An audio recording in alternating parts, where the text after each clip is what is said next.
And so on Friday, August 4th, 2017, let's take a look at some of our national and international headlines.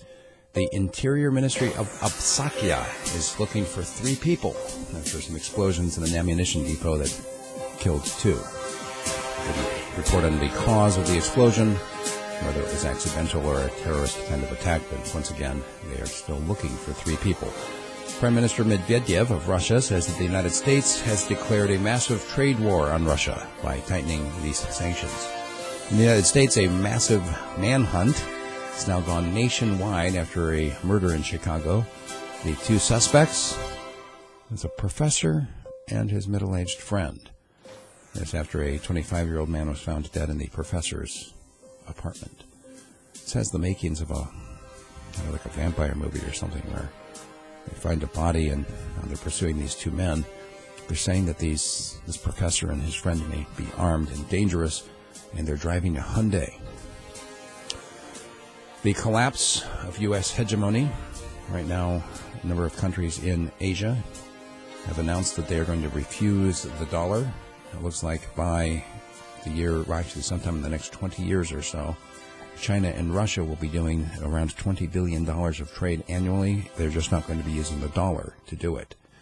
7 more Baltimore cops have been caught on body cameras planting drugs in a car. Apparently they were completely unaware that their body cameras were on as they were planting the evidence. That's just days after another video was released showing an officer planting evidence. It has led to the dismissal of cases, and literally dozens of cases, as these policemen whose testimony was being used to prosecute people for these crimes, which now they say they may not have committed.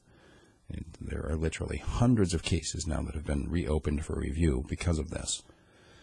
A Portuguese beach had a very tragic incident. A small plane had to make an emergency landing, but they landed on top of a man and an 8-year-old girl and killed them in this crash landing. The angry crowd then confronted the pilot and his passenger, and calling him a killer, and of course wanting to attack him.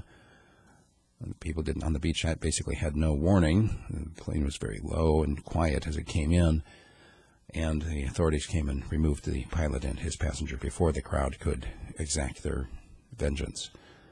President Trump's approval rating has plunged to a new low. They're saying he's at 33%.